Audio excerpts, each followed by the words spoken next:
Good morning friends, welcome to the online classes. Today we discuss about class 12th, subject biology, chapter number 23, respiratory system of human, lecture number 2.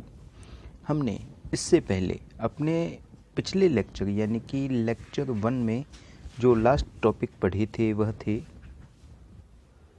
Types of respiration, जिसमें हमने external respiration and internal respiration को discuss किया था और बाद में हमने पढ़ा था रेस्पिरेटरी सिस्टम ऑफ ह्यूमन, जिसमें हमने कुछ रेस्पिरेटरी पाथ के बारे में देखा था और रेस्पिरेटरी ऑर्गन्स जो लंग्स होते हैं उनके बारे में भी हमने अच्छे तरीके से स्टडी की थी।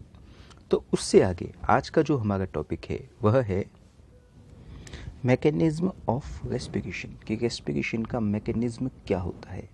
इसमें फर्स्ट आता है इंस्पायरेशन, सेकंड आता है एक्सपायरेशन।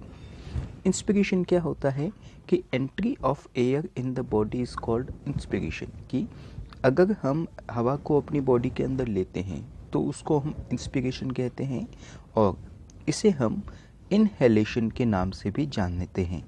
लेकिन ये जो इंस्पिरेशन होता है, इनहेलेशन होता है, उसमें हमारे बॉडी में क्या चेंज होते हैं। सबसे पहली बात, इसमें डायफ्राम फ्लैट हो जाता है और फ्लैट होने के कारण हमारी जो थोरेसिक कैविटी है, हमारी चेस्ट कैविटी जो है वह बढ़ जाती है, इंक्रीज हो जाती है और इसके इंक्रीज होने के कारण रेस्पिरेटरी पाथ से एयर जो है वह एल्वियोली की तरफ तेज़ी से जाने लगती है और हम हवा को अंदर ले लेते हैं। याद रखना, दो चीज़ें इसमें इम्पोर्टेंट हुई। एक तो क्या है कि डायफ्राम फ्लैट हो गया, चपटा हो गया और थोरेसिक कैविटी इंक्रीज हो गई, जिसके कारण क्या है, इंस्पिरेशन की प्रोसेस होती है। अब बात करते हैं एक्सपिरेशन, जो इसका अपोजिट है। Expel air from lungs out of the body is called expiration. याद रखना कि लंग्स में से हवा को बॉडी के बाहर निकालना एक्सपायरेशन कहलाता है, जिसको हम एक्सहेलेशन के नाम से भी जानते हैं। इसमें क्या होता है कि जब रेस्ट पोजीशन होती है तो डायफ्राम मसल्स जो है वे रिलैक्स हो जाते हैं। Ribs due to its weight down, इसके कारण क्या है, रिब्स जो होती है, हमारी पसलियाँ जो होती है, उसका वेट नीचे की तरफ चला जाता है, जिसके कारण थोरेसिक कैविटी जो है उसका वॉल्यूम रिड्यूस्ड हो जाता है, कम हो जाता है। और उसी के कारण, जैसे एक एग्जांपल बताता हूँ कि एक बलून को आप ऊपर से दबाते हो तो दबाने के कारण उसकी हवा निकल जाती है। उसी तरीके से हमारी लंग्स के अंदर एल्वियोली भी बलून लाइक स्ट्रक्चर है जिसमें हवा भरी हुई थी, लेकिन जैसे ही थोरेसिक कैविटी कम हुई, कम होने के कारण उस पर चारों तरफ से प्रेशर बना और प्रेशर के कारण क्या है, वह जो है उसमें से जो हवा थी, एयर थी, उसको बाहर फेंक दिया गया और किसके ज़रिए, वही रेस्पिरेटरी पाथ के ज़रिए एटमॉस्फेयर में छोड़ दिया गया। तो ये कहलाया एक्सपायरेशन। याद रखना, रिलैक्स कंडीशन में एक्सपिरेशन होता है, जबकि इंस्पिरेशन में दो चीज़ें काम आती है। एक तो होता है डायफ्राम का फ्लैट होना और थोरेसिक कैविटी का इंक्रीज होना। नेक्स्ट हमारा जो टॉपिक है वह है वॉल्यूम रिलेटेड टू रेस्पिरेशन। याद रखना बच्चों, ये जो वॉल्यूम है इससे रिलेटेड क्वेश्चन हमेशा बनता है, तो आप इन वॉल्यूम को अच्छे तरीके से रीड करना, देखना क्या है ये वॉल्यूम। सबसे पहले जो वॉल्यूम आता है वह आता है टाइडल वॉल्यूम, जिसको टीवी के नाम से जानते हैं। क्या होता है कि नॉर्मल कंडीशन में जब हम इंस्पिरेशन करते हैं या एक्सपिरेशन करते हैं तो उस समय जो हवा हमारे शरीर के लंग्स में जाती है या उससे बाहर निकलती है एक ही वक्त में, उसको टाइडल वॉल्यूम कहते हैं। याद रखना, मैंने क्या कहा, मैंने कहा इंस्पिरेशन के दौरान जो हवा को हम लंग्स में लेते हैं या एक्सपिरेशन के दौरान जिस हवा को हम बाहर निकालते हैं, कि एक ही टाइम में कितनी हवा हमने लंग्स में ली या कितनी हवा को हमने बाहर निकाला, उसको हम टाइडल वॉल्यूम कहते हैं, जो जिसका मेज़रमेंट होता है 500 ml एक बार में हम 500 ml तक की हवा को अंदर ले सकते हैं और मिनट में देखें तो 6000 टू 8000 ml पर मिनट टाइडल वॉल्यूम की कैपेसिटी होती है। याद रखना। नेक्स्ट आता है इंस्पिरेटरी रिजर्व वॉल्यूम, जिसको IRV के नाम से जानते हैं। क्या है ये, the additional quantity of air volume which can individual can forcely inspire. याद रखना कि इंस्पिरेशन के दौरान, यानी कि जब हम सांस को अंदर लेते हैं, उसमें नॉर्मली जो हवा अंदर लेते हैं वह तो उसकी टाइडल वॉल्यूम कहलाती है, लेकिन अगर हम फोर्स लगा के दबाव के ज़रिए ज़्यादा हवा को अंदर ले तो वह कहलाता है IRV, जिसकी वैल्यू होती है 2500 ml टू 3000 ml। याद रखना कि दबाव के ज़रिए, प्रेशर के ज़रिए, फोर्स के ज़रिए हम जितनी हवा को अंदर ले सकते हैं एक बार में, वह कहलाती है IRV। ओके, इसी का अपोजिट आपको मिलेगा एक्सपिरेटरी रिजर्व वॉल्यूम, जिसको ERV कहते हैं। क्या है? That additional quantity of air volume which an individual can be forcely expire. कि आप नॉर्मल कंडीशन में तो एक्सपिरेशन करते ही हो, लेकिन अगर आप दबाव लगा के आपके लंग्स में जितनी हवा है उन सबको निकालने की कोशिश करो तो वह फोर्सली एक्सपायर किया, फोर्सली हम जो एक्सपिरेशन करते हैं उसको हम ERV के नाम से जानते हैं, जिसकी वैल्यू होती है 1000 टू 1100 ml। याद रखना 1000 टू 1100 ml। ओके, ये क्या थी? ERV की वैल्यू। तो अभी मैंने आपको 3 वॉल्यूम्स बताए। फर्स्ट था TV, नॉर्मल कंडीशन में इंस्पिरेशन और एक्सपिरेशन जो करते हैं उसको TV, टाइडल वॉल्यूम कहते हैं। फोर्सली इंस्पिरेशन करते हैं तो उसको IRV यानी इंस्पिरेटरी रिजर्व वॉल्यूम कहते हैं, जबकि फोर्सली जो एक्सपायरेशन करते हैं उसको ERV यानी एक्सपिरेटरी रिजर्व वॉल्यूम कहते हैं। और लास्ट में जो हमारा आता है वह आता है रेसिड्यूल वॉल्यूम, जिसको RV के नाम से जानते हैं। That volume of air which remain in lungs even after forcely expire is called RV। Important, क्या कहा मैंने कहा कि एयर का वह वॉल्यूम जो हम फोर्सली एक्सपायर करने के बाद भी कुछ हिस्सा हमारे लंग्स में बच जाता है उसको रेसिड्यूल वॉल्यूम कहते हैं। याद रखना, रेसिड्यूल वॉल्यूम क्या होता है कि फोर्सली दबाव से हमने एक्सपिरेशन कर दिया, लेकिन तो भी हमारे लंग्स में कुछ न कुछ हवा बचेगी, वह वॉल्यूम जो है रेसिड्यूल वॉल्यूम कहलाता है, जिसकी जो रेंज होती है वह होती है 1100 टू 1200 ml। याद रखना 1100 टू 1200 ml RV की वैल्यू होती है। नेक्स्ट जो टॉपिक है वो भी आपका इम्पोर्टेंट टॉपिक है, उससे रिलेटेड भी आपके क्वेश्चन बनते हैं। अभी हमने वॉल्यूम को पढ़ा था, अब हम बात करते हैं कैपेसिटी की। कैपेसिटी रिलेटेड टू रेस्पिरेशन, जिसमें फर्स्ट कैपेसिटी आती है इंस्पायरेटरी कैपेसिटी IC का मतलब क्या होता है? The maximum quantity of air which can be taken during inspiration. कि आप इंस्पिरेशन में जो जितनी हवा अंदर ले सकते हो वह उसकी इंस्पिरेशन कैपेसिटी कहलाती है। इसका फॉर्मूला होता है कि IC में एक तो टाइडल वॉल्यूम नॉर्मल कंडीशन में इंस्पिरेशन लिया प्लस IRV फोर्स से भी इंस्पिरेशन लिया, दोनों को अगर ऐड कर देंगे तो वह आपके IC यानी इंस्पिरेटरी कैपेसिटी बन जाएगी। क्लियर है? जिसकी वैल्यू होती है 3500 ml। सेकंड आता है एक्सपायरेटरी कैपेसिटी EC, ये भी बिल्कुल इसी तरीके से होगा। The maximum quantity of air which can be expire out is called expiratory capacity and it's measure 1600 ml। ये भी क्या है कि फोर्स के साथ आप जितनी हवा को बॉडी से बाहर एक ही वक्त में निकाल सकते हैं वह कहलाता है एक्सपायरेटरी कैपेसिटी।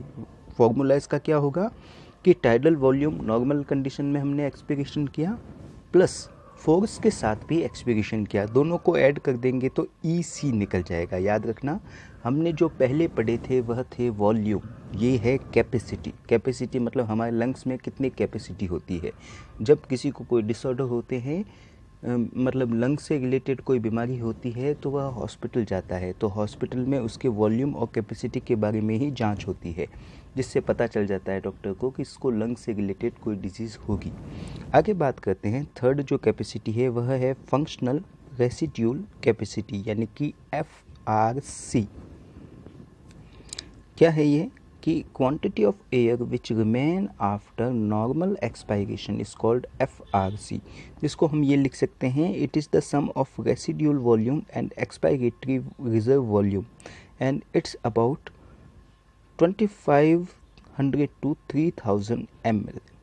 याद रखना कि FRC की वैल्यू ERV और RV का सम होता है, इन दोनों को ऐड कर देंगे तो FRC की क्वांटिटी आ जाएगी। याद रखना फंक्शनल रेसिड्यूल कैपेसिटी क्या है कि quantity of air which remain after normal expiration is called FRC। Next आता है हमारा वाइटल कैपेसिटी। वाइटल कैपेसिटी क्या है कि it is the amount of air which one can inhale with maximum effort and also exhale with maximum effort, कि आप maximum effort लगा के जितनी हवा को अंदर ले सकते हो, मैक्सिमम एफर्ट लगा के जितनी हवा को बाहर निकाल सकते हो, उन सब को जोड़ दो, उन सब की टोटल कर दो, तो जो वो बनता है वह वाइटल कैपेसिटी कहलाता है। Vital capacity equal to TV plus ERV and IRV। याद रखना इसकी वैल्यू होती है 4600 ml। अब बात करते हैं टोटल लंग कैपेसिटी यानी कि TLC की। ये क्या है? It is the sum of vital capacity and residual volume and its value about 5800 ml की है। क्या देखना, TLC की वैल्यू में VC यानी vital capacity and RV residual volume दोनों को ऐड करते हैं तो वह TLC बन जाती है। TLC बच्चों आपको एक बात मैं वापस एक बार बता दूं कि ये जो कैपेसिटी है और वॉल्यूम है, इससे रिलेटेड क्वेश्चन आपके एग्ज़ाम में बनते हैं। आपको अच्छे तरीके से एक एक वॉल्यूम की डेफिनेशन याद रखनी है, उसकी वैल्यू को याद रखना है, और इससे रिलेटेड कोई क्वेश्चन जो है आपके एग्ज़ाम में छूटना नहीं चाहिए। तो अगर सही ढंग से इसको पढ़ोगे याद हो जाएंगे, कोई दिक्कत नहीं आएगी इनमें आपको। आगे हम बात करते हैं, हमारा जो नेक्स्ट टॉपिक है वह है रेस्पिरेटरी डिसऑर्डर का, कि उसमें कौन कौन सी ऐसे डिसऑर्डर्स होते हैं जो रेस्पिरेशन से रिलेटेड है, जिसमें फर्स्ट आता है सिलिकोसिस। सिलिकोसिस कहाँ होता है कि ऐसे लेबर जो सिलिका माइन यानी कि पत्थर की खानों में काम करते हैं या फैक्ट्री में काम करते हैं, तो वहाँ पे धूल मिट्टी बहुत ज़्यादा उड़ती है। तो उस डस्ट के कारण क्या है कि वे छोटे छोटे स्मॉल पार्टिकल जो है वे रेस्पिरेटरी पाथ के ज़रिए उसके लंग्स की एल्वियोली में जमा हो जाते हैं, और एल्वियोली में जब वो जमा हो जाते हैं तो वहाँ पे स्वेलिंग पैदा कर देते हैं। स्वेलिंग के कारण क्या है कि उसको सांस लेने में तकलीफ़ आती है, इसको कहते हैं सिलिकोसिस। सेकंड आता है अस्थमा। अस्थमा क्या है? अस्थमा में क्या होता है कि एलर्जी करने वाले कुछ पार्टिकल्स होते हैं, जैसे कि पोलन ग्रेन, डस्ट, स्मोक और ठंडक के कारण भी किन्हीं किन्हीं को एलर्जी हो जाती है, जिसके कारण उसको बहुत ज़्यादा छींकें आने लगती है। कि इस डिजीज़ के अंदर क्या है, कफ बढ़ जाता है और ब्रीथिंग बिकम हार्ड, सांस लेने में बहुत तकलीफ़ आती है। और इसमें एक खासियत ये है कि इसमें जो एक्सपायरेशन करते हैं, जब हम सांस को बाहर छोड़ते हैं तो एक विसल के जैसा साउंड निकलता है, जिसको कहते हैं अस्थमा। और ये जो है इसको अवॉइड हम कैसे कर सकते हैं? अवॉइड करने का एक तरीका है कि एलर्जी पहुंचाने वाले फैक्टर से हम दूर रहें। और अगर किसी को अस्थमा हो चुका है तो ट्रीटमेंट के तौर पे ब्रोंकोडायलेटर का यूज़ कर सकता है या एंटीबायोटिक मेडिसिन का भी यूज़ किया जा सकता है।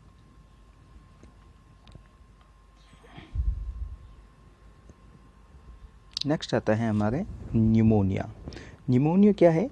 This is caused by lung infection by streptococcus pneumoniae. याद रखना एक इम्पोर्टेंट बात कि निमोनिया किस के कारण होता है, तो आपको बताना पड़ेगा स्ट्रेप्टोकोकस न्यूमोनी नाम के बैक्टीरिया के कारण निमोनिया होता है। और इसका इन्फेक्शन एल्वियोली में हो जाता है, जिसके कारण क्या है, एल्वियोली डेड सेल से भर जाती है, फिल्ड विथ डेड सेल। और हमको पता है कि एल्वियोली में क्या होते हैं, ब्लड वेसल्स होती है छोटी छोटी, जो क्या करती है, हमारे शरीर में ऑक्सीजन को पहुंचाती है और कार्बन डाइऑक्साइड को बाहर निकालने का काम करती है, लेकिन अगर वह एल्वियोली ब्लॉक हो जाए तो ब्लॉक होने के कारण रेस्पिरेशन बहुत ही ज़्यादा हार्ड हो जाता है, ब्रीथिंग बहुत ही ज़्यादा हार्ड हो जाती है और इसके ट्रीटमेंट के लिए एंटीबायोटिक और ब्रोंकस डायलेटर का यूज़ किया जाता है। नेक्स्ट डिजीज़ जो है हमारी वह है एम्फीसीमा। एम्फीसीमा से रिलेटेड क्वेश्चन आपके एग्ज़ाम में आ चुका है, तो है क्या ज़रा देखें इसमें कि कंटिन्यू स्मोकिंग करने से हमारे लंग्स और एल्वियोली वॉल जो है वह डिस्ट्रॉय हो जाती है और जिसके कारण क्या है, लंग्स के अंदर एयर स्पेस फैल जाता है और रेस्पिरेटरी सरफेस डिक्रीज हो जाती है और इसके कारण रेस्पिरेशन बहुत ही ज़्यादा हार्ड होता है और एक्सपीरेशन, हवा सांस छोड़ने के बाद भी लंग्स में हवा बची रहती है। इसको एम्फीसीमा डिजीज़ कहते हैं और इसके सॉल्यूशन के लिए भी एंटीबायोटिक ब्रोंकोडायलेटर का यूज़ किया जाता है और डॉक्टर के पास जाते हैं तो वह हमको एक ही सलाह देते हैं कि away from smoking give relief, कि आप स्मोकिंग से दूर रहें तो आप एम्फीसीमा से बच सकते हैं। फिफ्थ डिजीज़ आती है cancer of lungs. Lungs cancer क्या होता है?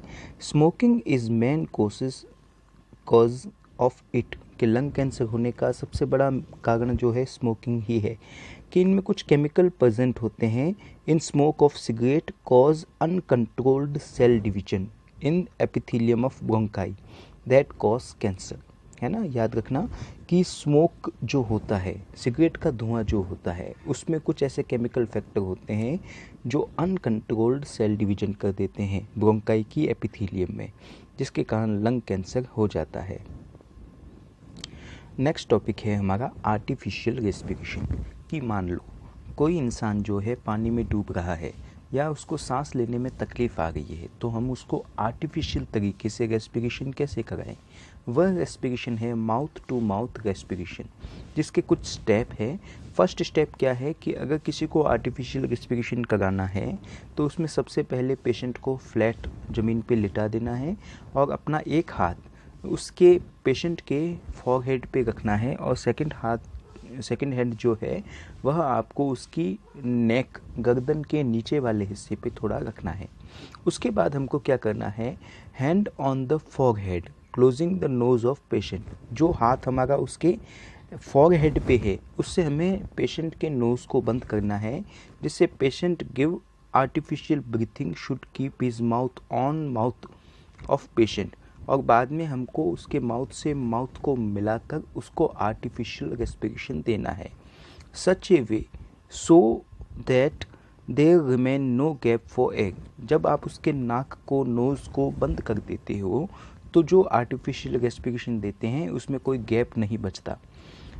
In the patient mouth double quantity of tidal air should be filled, और इस दौरान जो हम सांस देते हैं पेशेंट को उसमें टाइडल वॉल्यूम का डबल क्वांटिटी की हवा उसके अंदर भरी जाती है फॉर 12 टाइम्स पर मिनट। 1 मिनट में 12 टाइम्स के लिए उसको भरा जाता है। उसके बाद क्या है, वह ठीक हो जाता है और रेस्पिरेशन कंटिन्यू करने लगता है। Living free with nose and mouth open, the patient should be checked for expiration, और बाद में हम जब उसको रेस्पिरेशन दें तो थोड़ी देर बाद छोड़े कि वापस उसने सांस लेना शुरू किया कि नहीं किया। तो ये तरीका होता है आर्टिफिशियल रेस्पिरेशन का। और इसके साथ आपका ये चैप्टर यहाँ पे क्लोज होता है। नेक्स्ट क्लास में हम इससे आगे के चैप्टर को पढ़ेंगे। तब तक के लिए गुड बाय, थैंक यू।